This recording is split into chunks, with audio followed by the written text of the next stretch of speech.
Thank you, Madam Speaker. It is a great privilege and an honour, as always, to rise on behalf of the people of Elgin St. Thomas, London South, and I will be sharing my time with the honourable member from York Centre.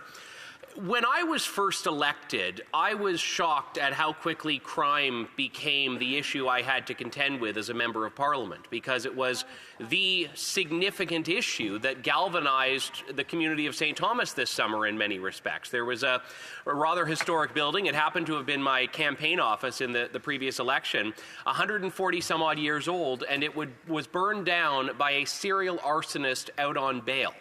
This was a symbol of a problem that Canadians have seen in communities large and small across the country, which is rampant repeat offenders, unleashing what police have called chronic criminality, prolific offending, onto the streets.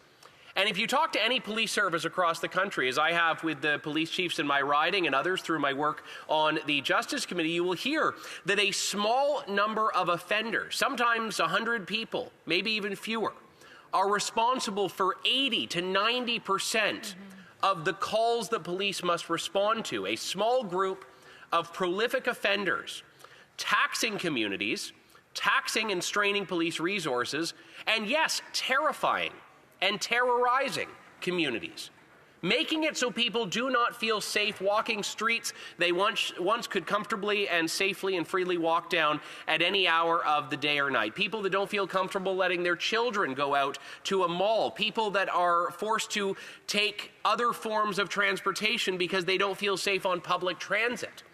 Just this morning, I saw that in London, Ontario, they are promoting police officers being on public transit. And I'm grateful to the brave men and women in the London Police Service, the St. Thomas Police Service, the Aylmer Police Service, and the Ontario Provincial Police that are forced to deal with this.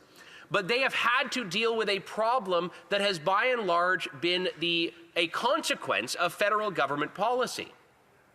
We have heard testimony for several weeks now from police associations, police chiefs, victims' rights groups, and almost all of them have pointed to directly Bill C-75. This was legislation from the Liberal government, which, among other changes, codified something called the principle of restraint, a provision of the criminal code that made it easier for repeat offenders to get out on bail under conditions that are very lax.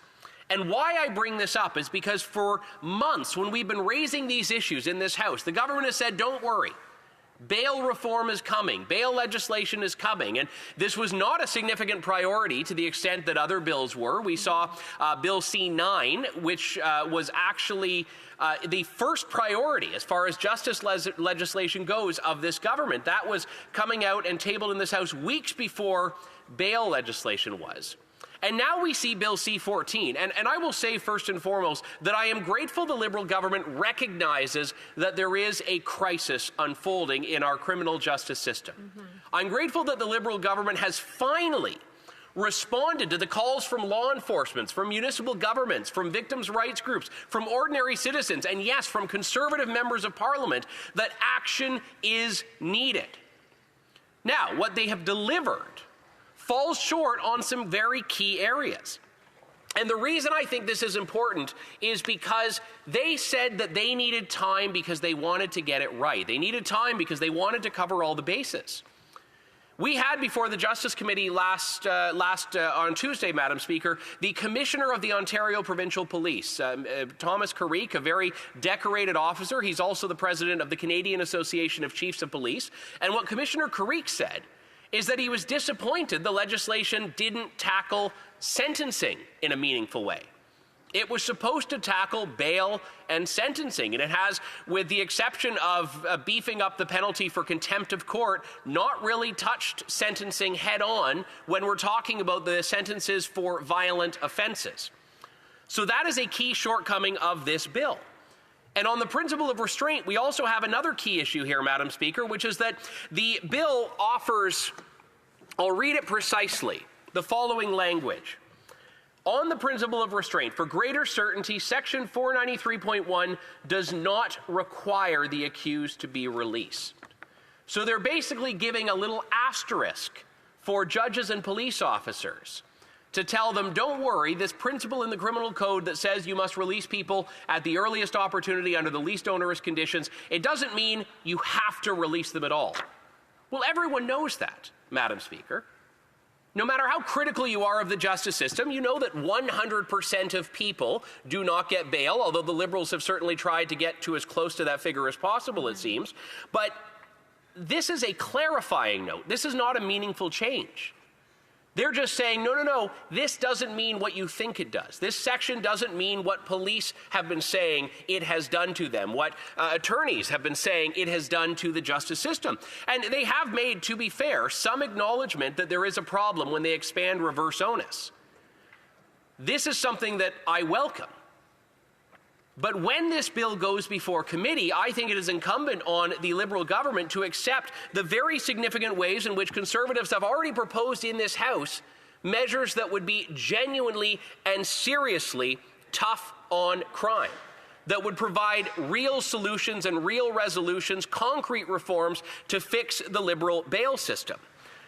For example, the principle of restraint needs to first and foremost be a principle that puts public safety as its primary obligation, not the rights of the accused, but the right of the public to feel safe and secure in their own communities. This is something that is very important, and again, this is a direct response to months and months of consultation by Conservative members to law enforcement officials who have said they have actually felt ignored by this government, who have said morale has taken a massive hit because officers feel it's not even worth arresting people knowing that under this law that is on the books right now, they're just going to be released. And for years, the Liberal government, when we've sounded the alarm about this, has said, this is not really an issue. They have attempted to gaslight Canadians into thinking the problem isn't as bad as it is. Which makes me ask the question about C-14, why now? Are the Liberals finally acknowledging that they got it wrong with C-75? That they got it wrong with C-48, that they got it wrong with C-5. With each of these bills, there has been a trend, which is that some members of law enforcement will look at it and say, you know what, this looks like it has some good things in it.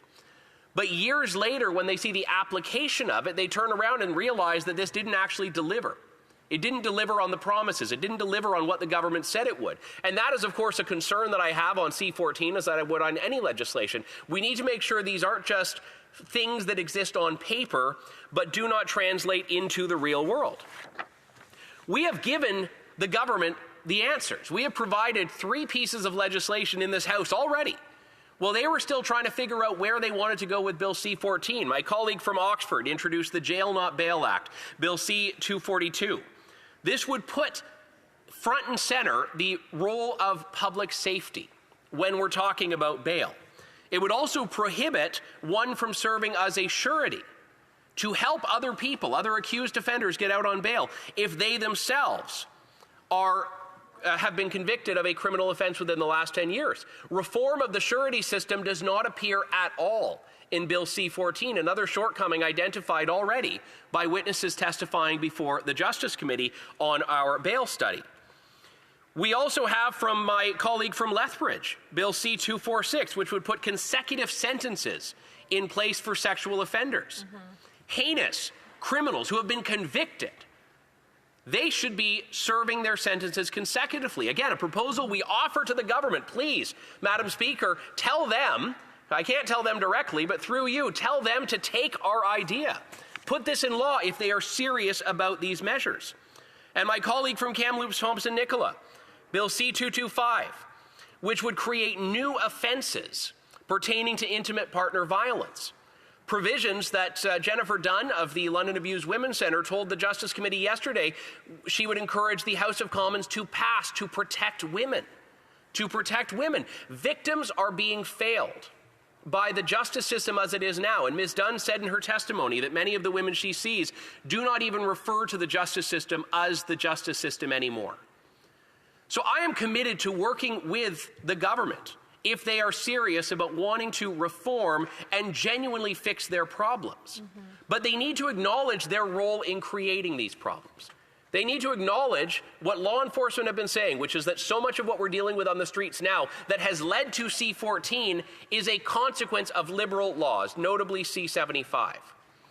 So I am committing to the people of Canada, to the people of my riding, and to the members of this House that I will work to beef this up to what it should be in Justice Committee. But Canadians deserve more. Thank you, Madam Speaker. Questions and comments, the Honourable Parliamentary Secretary to the Government House Leader. Yes, so thank you, Madam Speaker. You know, it's interesting listening to the member. And if the member is true to his words, at the very least he will recognize that at the end of the day, there's been extensive consultations that have been done. And that's the reason why, when the Prime Minister made the commitment to Canadians to bring in bail reform legislation, it's not like you can just snap your fingers and then it appears. It requires a great deal of effort. We now have the legislation before us. We want to see this legislation become law before the end of the year. Would he not agree, if this issue is so critically important to him and the Conservative caucus, that the best way to ensure that we can deliver on bail reform, all of us collectively, is by allowing the legislation to move forward? So, for example, allowing it to get to committee so that we can have the discussions that the members raised today would be a positive, good step. Would he personally agree that this is the type of legislation that Canadians deserve and we should make an effort to get it passed? The Honourable Member for Elgin, St. Thomas, London South. I already said in my remarks, Madam Speaker, that I look forward to working on this bill in committee, and I welcome the member for Winnipeg North to join us for a meeting if he'd like to contribute. But I do find it interesting that the member for Winnipeg North said in a previous intervention in this House, Bill C-75 actually made it harder to be released on bail. That is the precise opposite of what law enforcement have told us in our consultations. And I would encourage the Liberal government, if they are so committed to this, to support the three bills that I mentioned from the members for Oxford, Lethbridge, and Kamloops, Thompson, Nicola. Questions et commentaires, l'honorable. The Honourable Member for Rimouski, La Matapédia.